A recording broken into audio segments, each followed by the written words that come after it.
أعوذ بالله من الشيطان الرجيم.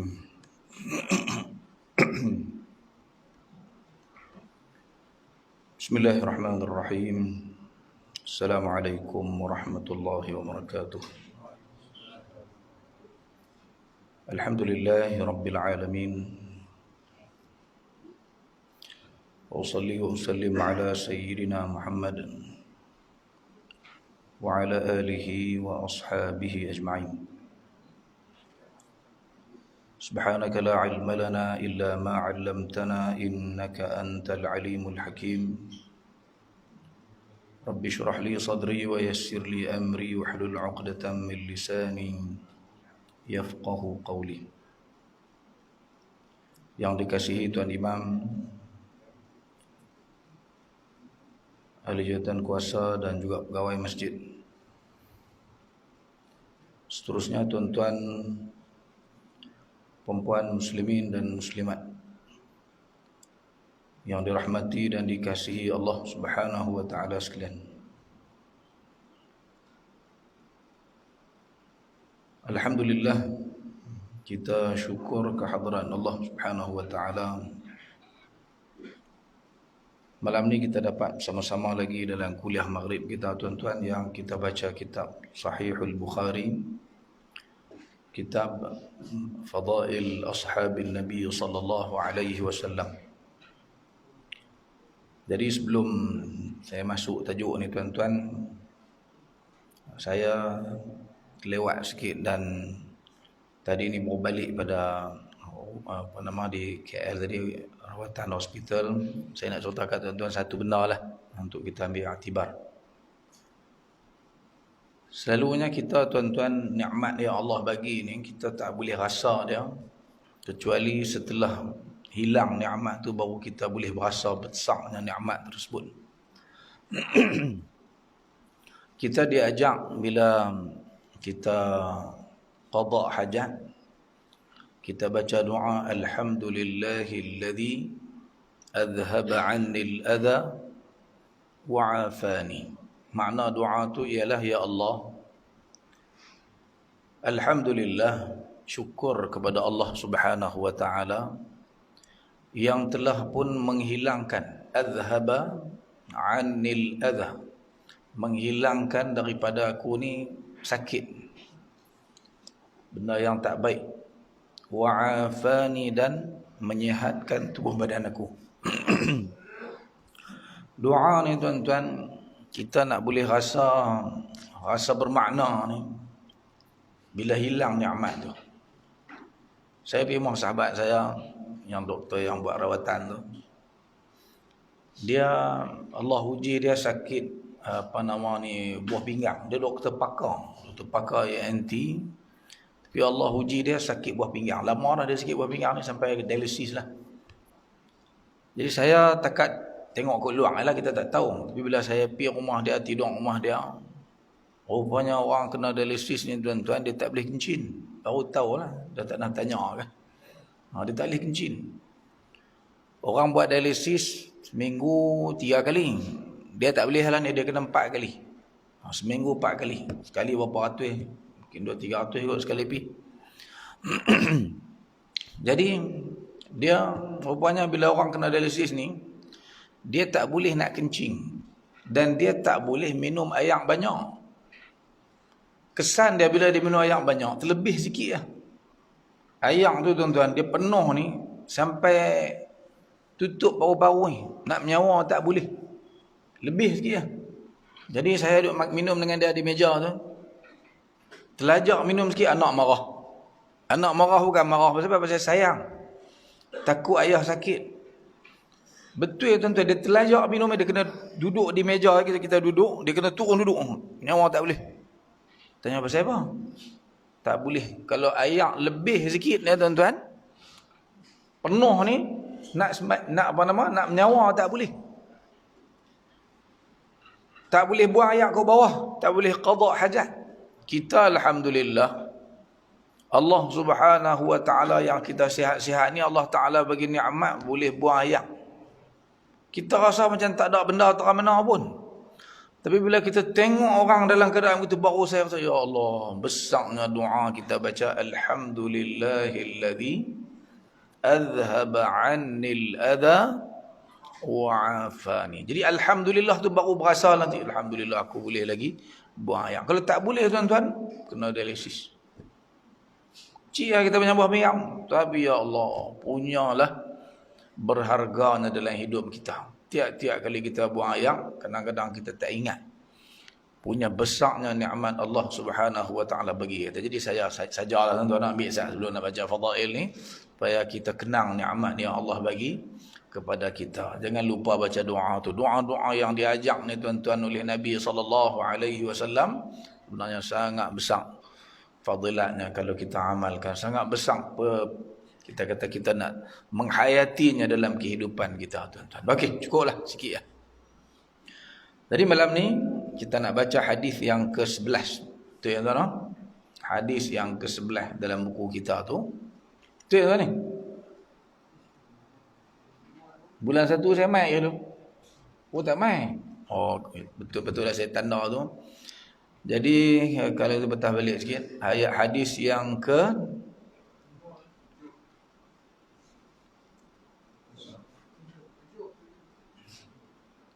7 di sana. 7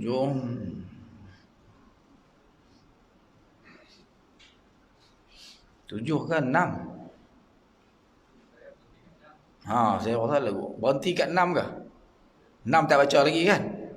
6. Okey, kita baca hadis yang ke-6, hadis 3, 4, 5, 4. Minta maaf silap. Sebab kita tak ada kuliah 2 bulan.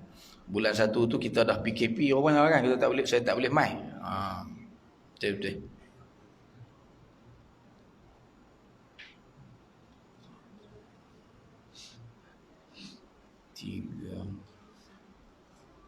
Okey, hadis ni. Qala haddatsani Jumarah. Qala haddatsani Abdullah ibn Muhammad. Qala haddatsana Abu Amir. Qala haddatsana Fulayh. Qala haddatsani Salim Abu Nadhr an Busr ibn Sa'id an Abi Sa'id al-Khudri radhiyallahu anhu qala خطب رسول الله صلى الله عليه وسلم الناس وقال إن الله خير عبدا بين الدنيا وبين ما عنده فاختار ذلك العبد ما عند الله قال فبكى أبو بكر فعجبنا لبكائه أن يخبر رسول الله صلى الله عليه وسلم عن عبد خير فكان رسول الله صلى الله عليه وسلم هو المخير وكان أبو بكر أعلمنا فقال رسول الله صلى الله عليه وسلم إن من أمن الناس علي في صحبته وماله أبا بكر ولو كنت متخذا خليلا غير ربي لاتخذت أبا بكر ولكن أخوة الإسلام ومودته لا يبقين في المسجد باب إلا سد إلا باب أبي بكر. Arti hadis ini tuan-tuan, daripada Abu Sa'id Al-Khudri radhiyallahu anhu, beliau berkata Rasulullah sallallahu alaihi wasallam berkhutbah kepada orang ramai. Baginda bersabda, sesungguhnya Allah Subhanahu wa taala memberi pilihan kepada seorang hambanya antara dunia dan apa yang ada di sisinya. Lalu hamba itu memilih apa yang ada pada sisi Allah Subhanahu wa taala. Dia, yakni Abu Sa'id Al-Khudri, berkata, tiba-tiba Abu Bakar menangis. Kami hairan kenapa dia menangis. Sedangkan Rasulullah sallallahu alaihi wasallam hanya menceritakan kisah seorang hamba yang diberi pilihan, dan Rasulullah sallallahu alaihi wasallam ialah orang yang diberi pilihan itu. Abu Bakar ialah orang yang paling memahami isyarat itu dalam kalangan kami. Rasulullah sallallahu alaihi wasallam bersabda, orang yang paling berbudi kepadaku dalam persahabatannya dan hartanya ialah Abu Bakar. Kalaulah aku boleh mengambil seseorang sebagai khalil selain Tuhanku, nescaya Abu Bakarlah orangnya. Tetapi cukuplah hubungan persaudaraan Islam dan kasih sayangku kepadanya. Jangan biarkan di masjid ini mana-mana pintu, melainkan hendaklah ditutup kecuali pintu Abu Bakar. Khalil ialah orang yang paling dikasihi sepenuh hati. Ya, hadis yang seterusnya dalam bab fadli Abi Bakar ba'da Nabi sallallahu alaihi wasallam. Qala haddatsana Abdul Aziz ibnu Abdullah qala haddatsana Sulaiman an Yahya ibni Sa'id an Nafi' an Ibn Umar radhiyallahu anhuma qala kunna nukhayyiru bainan nas fi zamanin Nabi sallallahu alaihi wasallam fanukhayyiru Abu Bakr thumma Umar ibn al-Khattab thumma Uthman ibn Affan radhiyallahu anhum.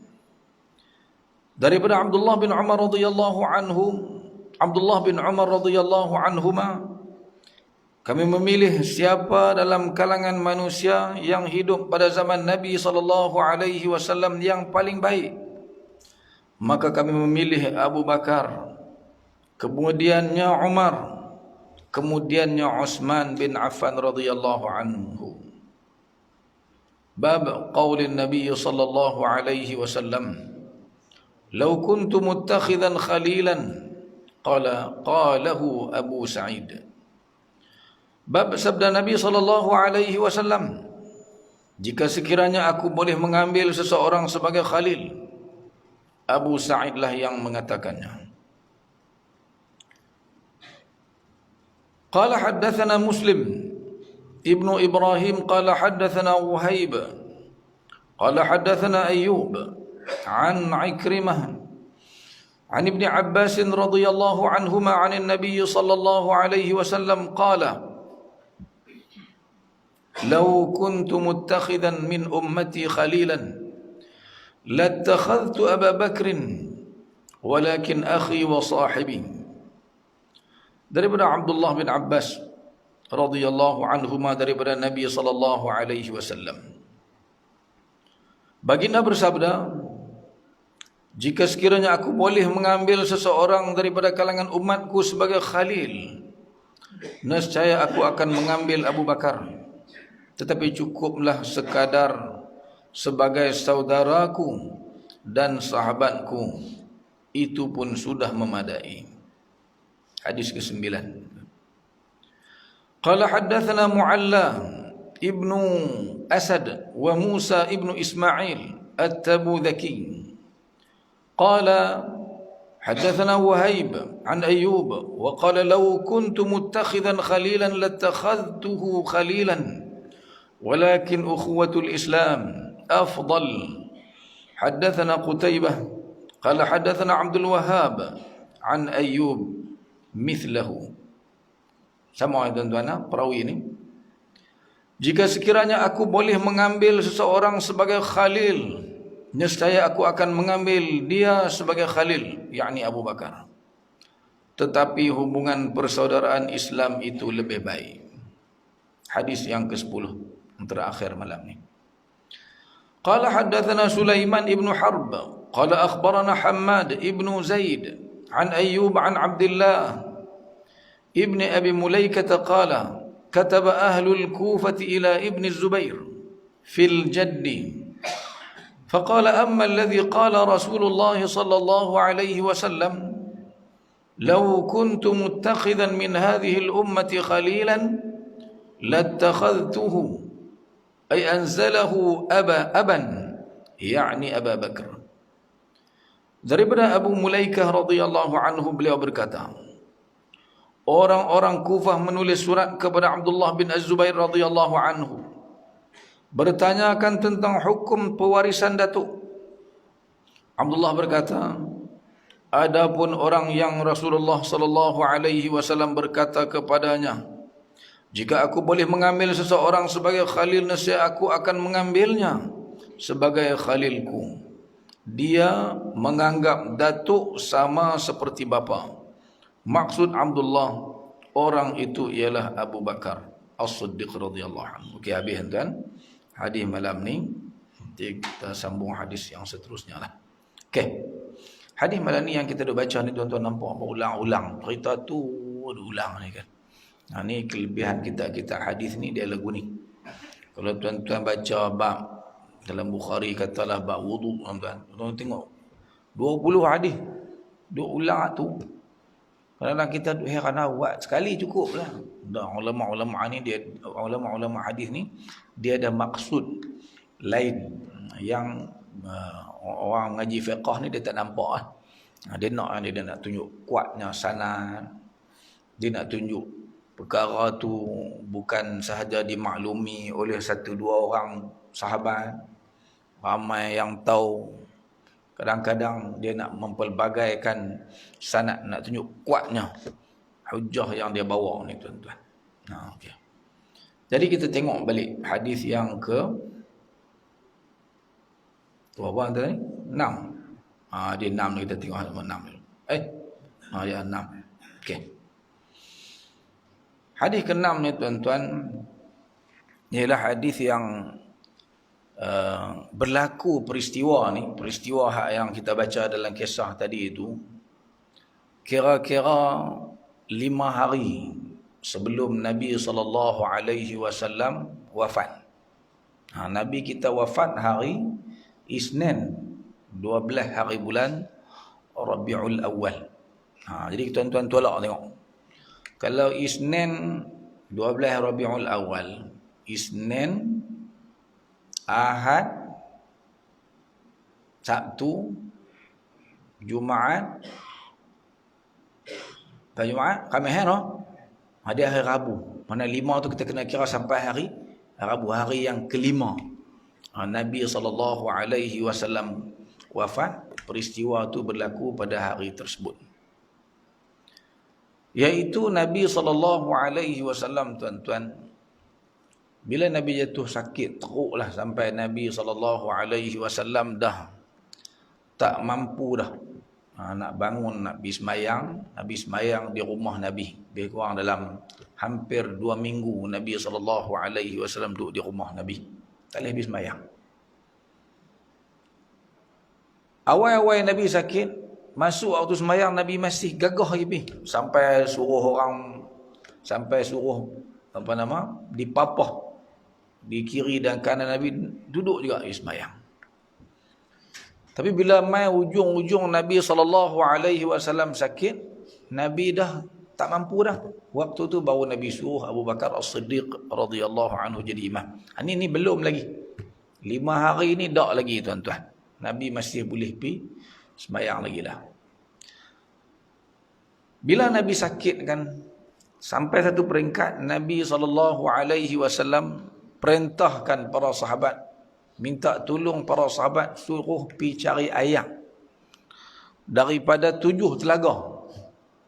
Dalam hadis, dalam cerita sirah sebut para sahabat Ahlul Bait pakat pergi carilah.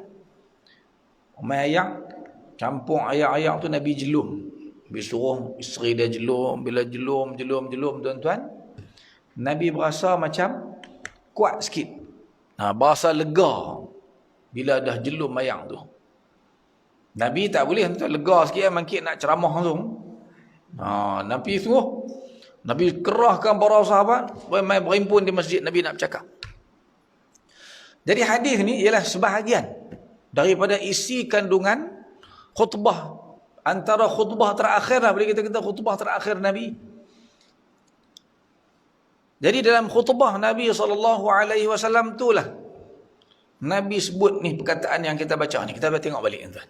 Jadi bila kita tahu bila Nabi SAW mengatakan ataupun mengungkapkan apa yang terkandung dalam hadis ni, kita lebih boleh memahami konteks dan situasi pada ketika itu, tuan-tuan. Jadi Nabi kata apa, tuan-tuan? Khataba Rasulullah sallallahu alaihi wasallam an-nas. Sahabat ni penuh masjid ni mai. Nabi khutbah kepada orang ramai, yakni para sahabat yang ada pada ketika itu. Nabi kata, innallaha khayyara 'abdan. Allah Subhanahu wa taala telah pun memberi pilih. Khayyara, bagi pilih kepada seorang hamba, abdan. Nabi tak sebut siapa-siapa. Barangkali maksud Nabi SAW cerita dulu-dulu. Nabi nak cerita benda yang pernah berlaku zaman dulu, zaman Bani Israel dulu. Iaitu dia ni dibagi pilih oleh Allah Subhanahu wa taala. Adakah dia nak dunia? Mana dia nak duduk di dunia ni lagi kah? Tak mau mati lagi? Ataupun dia nak pilih nak balik ke Allah Subhanahu wa taala, nak dapat ganjaran-ganjaran yang Allah Subhanahu wa taala sediakan, yang ada di sisi Allah Subhanahu wa taala. Nabi baru mukadimah macam tu. Tiba-tiba, tuan-tuan, ada sikit-sikit. Lalu Nabi kata, hamba tu bila Allah Subhanahu wa taala bagi dia pilih antara 2 perkara tadi, dia tak mau dunia ni. Dia tak macam kita lah. Kita kalau bagi pilih nak umur panjang lagi, tuan-tuan, umur 80 baru muda lagi kan. Baru boleh ikut ni. Dan lagi ni tanam duri hitam. 3 tahun boleh makan daripada 4 tahun sekilo berapa, kan? 80, 90 daripada sekilo. Tolak 50 jadi kan. Kita sepokok boleh lah dalam 15,000. Kalau ada 10 pokok, ada duk kira tu tak mau mati ke tu. Ke tu tak mau mati. Duk rasa dan lagi. Tapi orang yang Nabi SAW cerita ni, Nabi kata hamba ni dia tak mau dunia dah. Dia buat keputusan, dia nak tinggalkan dunia ni, dia nak balik ke Allah Subhanahu wa taala. Dunia ni dia tak pandang. Elok Nabi SAW cerita panjang tu, tahu Abu Sa'id lah, Abu Sa'id Al-Khudri, salah seorang sahabat Nabi juga, yang menceritakan peristiwa yang berlaku ni. Dia kata, tahu-tahu nak Abu Bakar ni lebih riau. Abu Bakar As-Siddiq radhiyallahu anhu dalam majlis duduk ramai-ramai ni, dia duduk dekat lah dengan Nabi kan. Tahu-tahu dia riau pula sampai kami dengar satu masjid ni. Riau. Fa'ajibna li bukai. Kami heran, apa dia duduk teriak? Yang mereka faham Nabi SAW cerita tu, cerita barangkali hak dulu ke. Kawan tu cerita pun tak ada habis lagi. Tiba-tiba Abu Bakar teriak dah. Fa'ajibna li bukai. Kami heran awak dia teriak.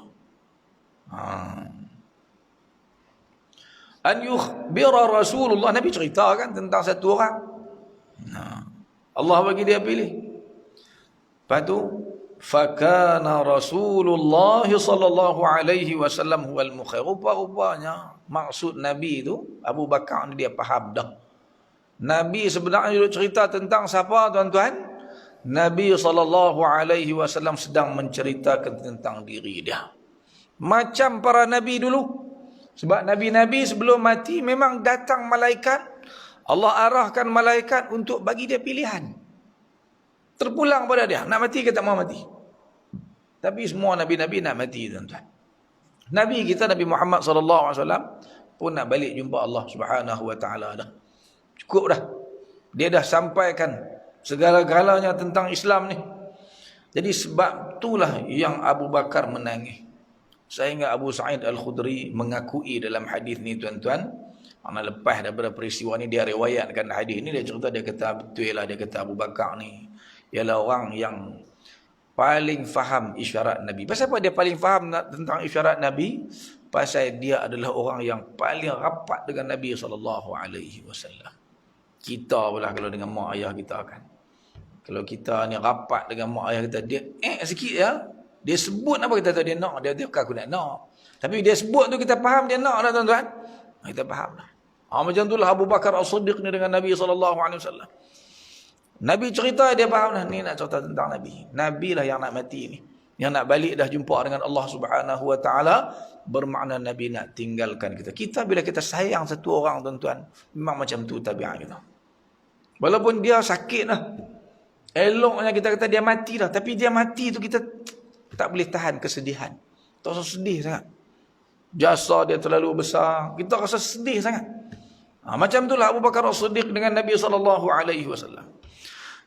Jadi bila Abu Bakar menangis tuan-tuan, para sahabat ni pandang macam lain macam lah, sebab mereka tak faham lagi kan. Sebab macam seolah-olah macam mengkritik sikap Abu Bakar. Abu Bakar pergi duk teriak orang tu, mereka semua tak teriak apa pun. Jadi waktu tu tuan-tuan, Nabi SAW membela Abu Bakar. Nabi kata apa? Inna min amannin nasi alayya fi suhbatih. Sesungguhnya orang yang paling berjasa kepada aku, yang paling berbudi kepada aku sepanjang aku hidup ni, sepanjang aku bawa ajaran Islam ni, daripada awal-awal aku membawa ajaran Islam ni, orang yang paling berjasa, paling berbudi pada aku, sama ada persahabatannya dengan aku ataupun pengorbanan hartanya terhadap ajaran yang aku bawa, dakwah yang aku bawa ni, tak ada siapa yang boleh melebihi Abu Bakar As-Siddiq radhiyallahu anhu. Inna min amannan nasi alayya fi suhbatih wa malihi Abu Bakar. Nabi kita. Tiba-tiba Nabi abang tuan-tuan. Di depan Nabi ni tuan-tuan, semua sahabat tu ada. Sahabat-sahabat kanan semua tu ada. Nak pergi mana dia bang? Adalah beberapa orang sahabat yang tak ada. Mu'ad memang tak ada lah.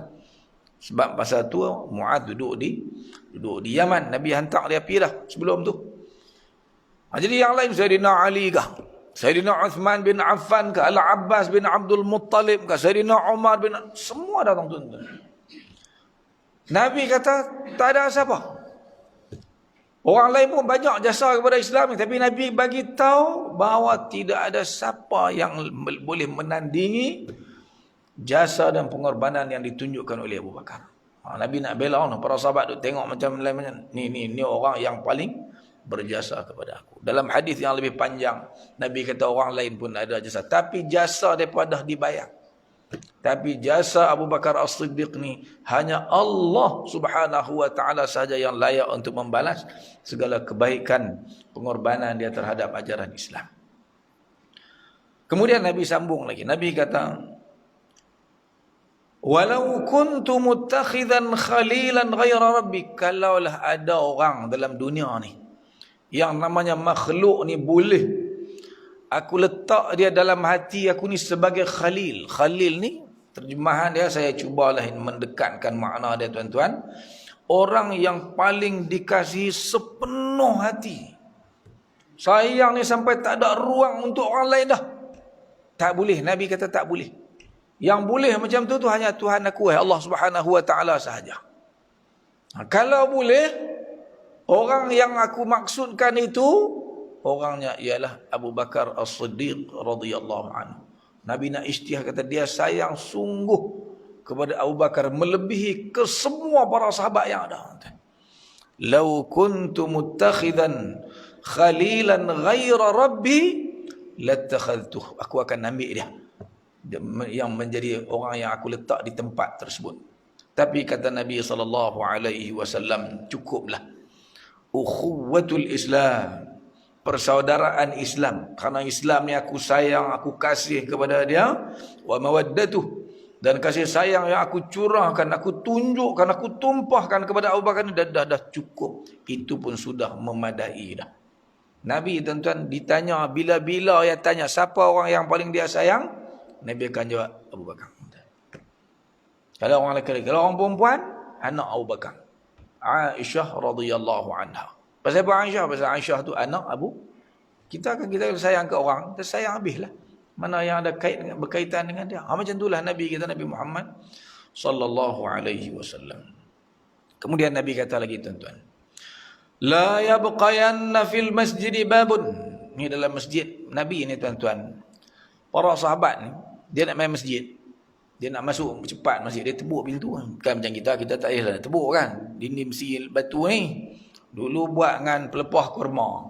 Nak sikit-sikit nak masuk buat pintu kecil-kecil ni mudah ya. Sahabat rumah duduk belah tu dia tebuk pintu tu.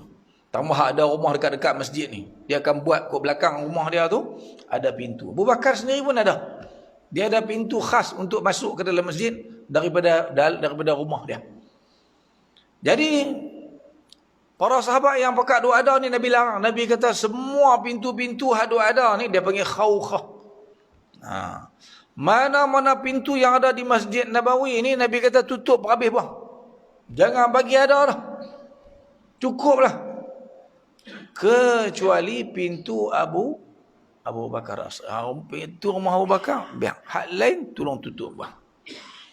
Jadi tuan-tuan, hadis ni banyaklah kalau kita nak ambil satu-satu pengajaran daripada hadis ini.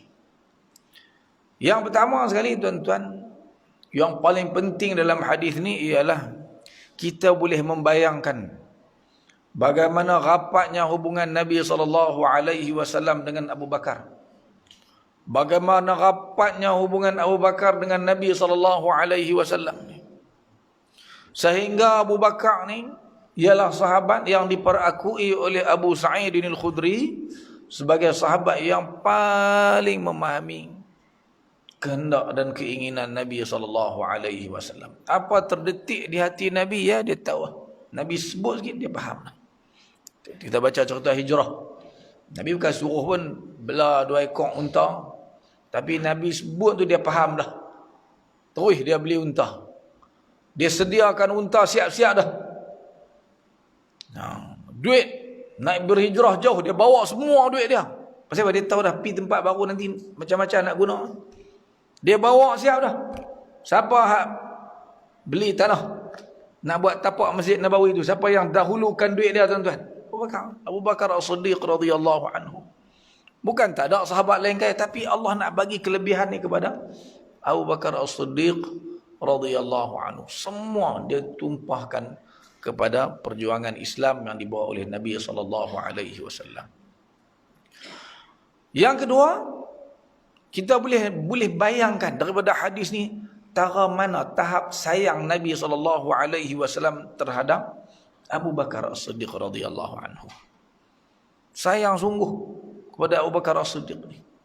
Sampai bila orang tengok lain macam ke Abu Bakar pun, Nabi bela terus.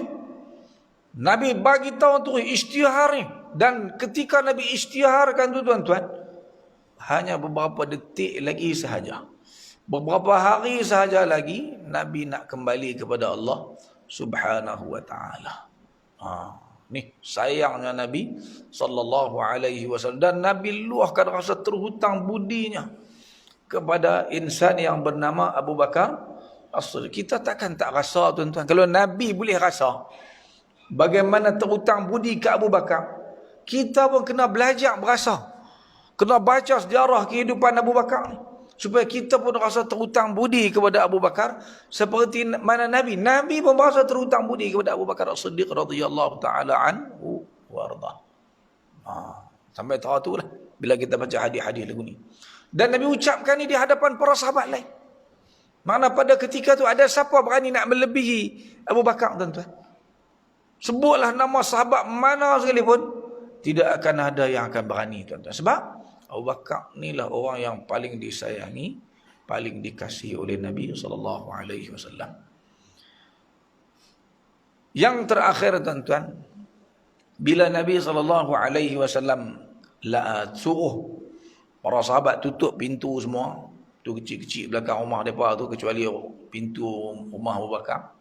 Ulama-ulama Ahlus Sunnah wal Jamaah, tuan-tuan, mengatakan bahawa ini adalah isyarat daripada Nabi SAW bahawa orang yang akan menggantikan Nabi sebagai khalifah setelah kewafatan Nabi SAW,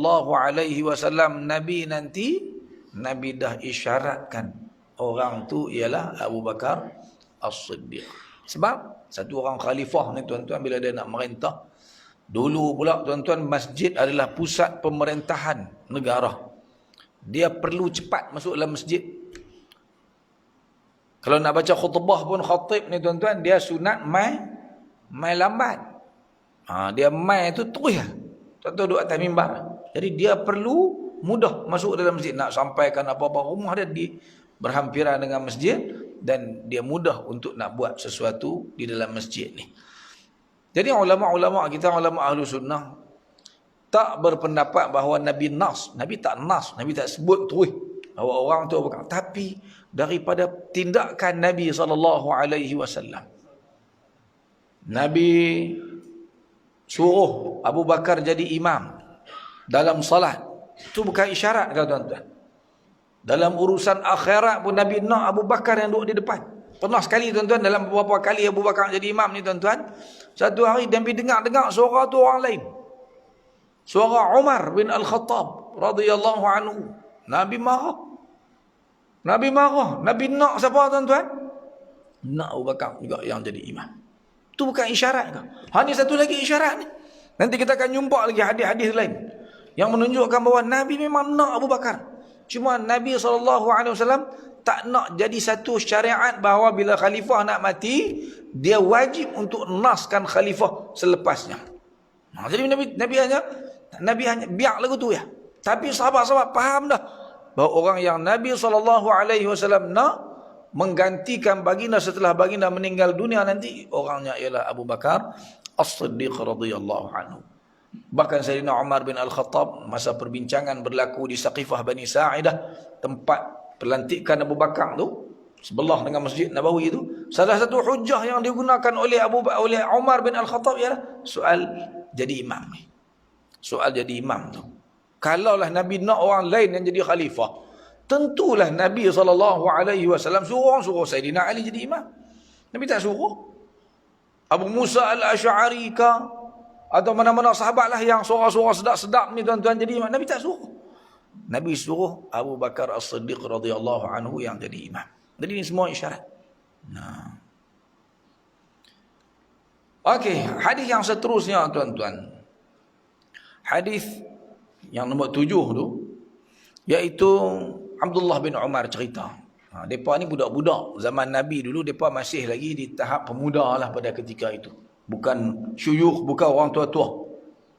Umur 20 ke bawah. Jadi mereka ni tuan-tuan, sama-sama mereka lah. Dia kata kami duk pilih, duk bincang bila duk siapa di kalangan para sahabat paling baik ni, yang paling afdal. Jadi Abdullah bin Umar kata kunna nukhayyiru bainan nas. Kami duk sama-sama kami duk pilih siapa di kalangan sahabat paling afdal, paling mulia ni. Jadi bila kami bincang sama-sama kami, semua kami sepakat yang pertama sekali Abu Bakar. Para sahabat semua tak ada khilaf lah tentang Abu Bakar ialah orang yang paling mulia, orang yang paling disayangi oleh Nabi SAW. Kemudian Umar, kemudiannya Uthman bin Affan radhiyallahu anhum. Okay. Kemudian hadis seterusnya tuan-tuan. Ini sajalah saya baca 2-3 hadis ini sebab dia ada sama dengan hadis yang tadi tu. Kalau tuan-tuan tengok hadis yang ke-8, hadis yang ke-9, hadis yang ke-10, kita tengok membawa makna yang hampir-hampir sama. Yang susah kita nak faham sikit yang ketiga. Iaitu yang ke-10, hadis nombor 10 tu. Itu saya cerita ke tuan-tuan macam mana nak faham hadis ni. Jadi Abdullah bin Az-Zubair ni tuan-tuan, dia pernah menjadi khalifah umat Islam di kota Mekah. Di zaman Muawiyah lantik anak dia jadi khalifah. Kan lepas zaman Khulafa' Rashidin, Abu Bakar, Umar, Uthman, Ali, habis itu naik Muawiyah jadi khalifah. Muawiyah pemerintah lama 20 tahun lebih. Lepas Muawiyah ni tuan-tuan, sepatutnya Muawiyah dia kena syura. Buat mesyuarat umum, pilih siapa yang paling layak untuk menjadi khalifah. Tiba-tiba tuan-tuan Muawiyah pilih lantik anak dia. Muawiyah sahabat Nabi radhiyallahu anhu. Dia lantik anak dia Yazid bin Muawiyah. Pada ketika ini tuan-tuan berlakulah sikit kekecohan dalam negara Islam kerana para sahabat yang masih ada pada waktu itu tak puas hati. Sebab Yazid bukan sahabat. Yang sahabat hanya Muawiyah. Anak dia tak sahabat. Yang sahabat banyak. Ya, Abdullah bin Umar ada. Abdullah bin Amru ada.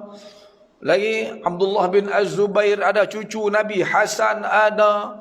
Husain. Hasan matilah kot masa tu. Sayyidina Husain ada lagi. Jadi pada masa ni. Hasan ada lagi ni. Jadi pada ketika ini tuan-tuan, mereka tak puas hati lah. Pakak tak puas hati. Sehingga Abdullah bin Zubair mengisytiharkan diri sebagai khalifah umat Islam di Makkah, Hijaz. Dia jadi khalifah situ. Yazid di Syam tu, di Damsyik, Syria lah ni. Di duduk kawasan tu. Jadi orang-orang Kufah, cerita dia ialah orang Kufah, bila timbul isu fiqh, iaitu apabila satu orang meninggal dunia, harta dia ni tuan-tuan, boleh ayah dia makan kalau ayah dia ada. Tapi ayah dia mati dah. Yang ada Tok Wan dia. Tok Wan dia ada lagi. Jadi Tok Wan ni boleh tak mewarisi harta yang ditinggalkan oleh cucu ni. Jadi mereka tulis surat kat dia daripada Kufah ni kepada Abdullah bin Az-Zubair. Fil Jad, tentang hukum pewarisan harta pusaka, Tok Wan boleh makan tak harta ni. Itu makna hadis ni tuan-tuan. Jadi Abdullah bin Az-Zubair tulis surat ni kepada penduduk Kufah. Dia kata dalam masalah ni memanglah tak ada nas. Tapi dia kata orang yang dulu ni Rasulullah sallallahu alaihi wasallam kata kat dia, kalaulah aku boleh mengambil seseorang sebagai khalil. Orang tu, siapa dia orang tu? Abu Bakar lah. Abu Bakar ni pendapat dia ketika zaman dia dah timbul dah masalah ni, dia kata hukum datuk sama macam hukum bapa.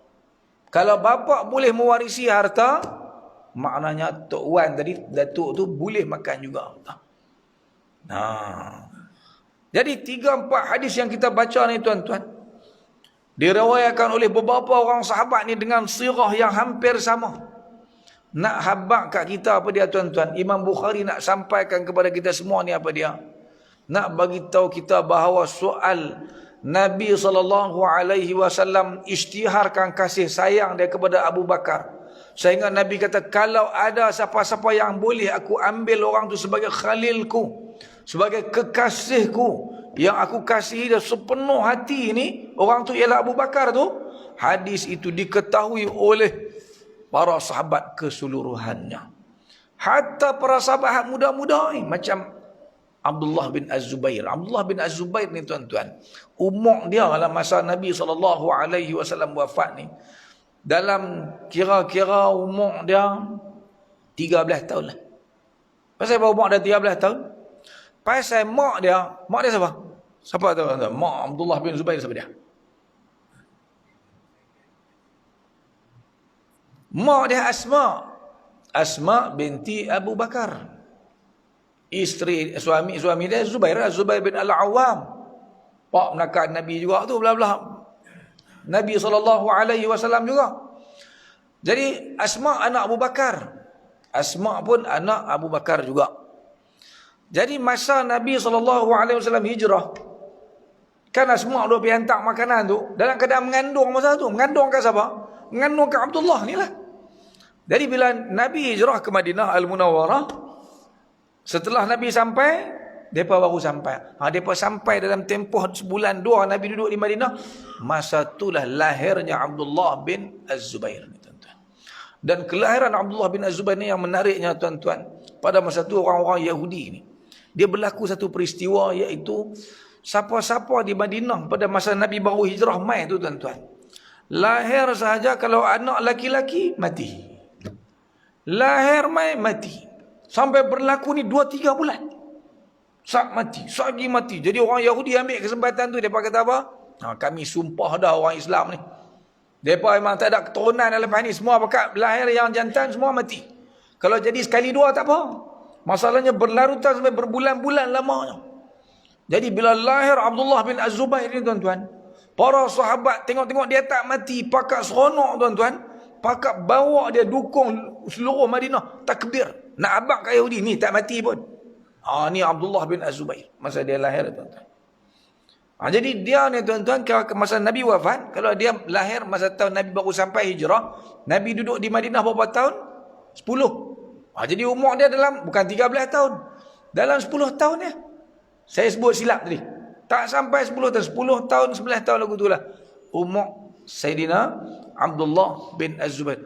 Jadi dia ni walaupun dia budak-budak zaman tu, zaman Nabi SAW dekat dengan wafat, dia pun tahu Nabi SAW ucapkan ucapan yang menunjukkan bahawa Nabi sangat sayang, sangat kasih kepada Abu Bakar. Sampai tadi Abu Sa'id Al-Khudri, Abdullah bin Umar, Abdullah bin Abbas. Ni Abdullah bin Abbas pun sama juga. Budak-budak zaman Nabi SAW. Jadi semua para sahabat tahu tentang betapa sayangnya dan kasihnya Nabi kita Nabi Muhammad SAW terhadap Abu Bakar As-Siddiq. Jadi tuan-tuan, malam ni saya kira takat tu lakut kuliah kita. Sekurang-kurangnya daripada hadis-hadis yang kita baca ni tuan-tuan, dapat menggambarkan kepada kita betapa sayang dan kasihnya Nabi kepada sahabat-sahabat dia, khususnya Abu Bakar As-Siddiq. Mana kita baca cerita-cerita ni semua sebab kita nak masyarakat kita kembali menghormati, bahkan bukan takat menghormati, mereka juga menyayangi Abu Bakar As-Siddiq dan juga para sahabat radhiyallahu anhum ajma'in. Kerana atas darah, atas susah payah para sahabat ni lah tuan-tuan, kita malam ni boleh mai duduk dalam majlis ilmu, kita boleh jadi orang Islam yang beramal dengan ajaran Islam yang mulia ni. Itulah tujuan kita baca hadis-hadis berkenaan dengan fadailus sahabah. Sebab kalau kita tinggal bab ni tuan-tuan, akhirnya Islam akan runtuh. Kerana orang-orang yang bawa Islam ni kita kenal pun dah tuan-tuan. Musuh akan mudah menyerang kita bila kita tak kenal generasi-generasi yang telah membina Islam ni. Jadi saya rasa takat ni dululah kuliah saya pada malam ni. Dan kita nak jumpa pula pun lepas raya lah raya puasa, raya bulan-bulan puasa. Saya tak main dah.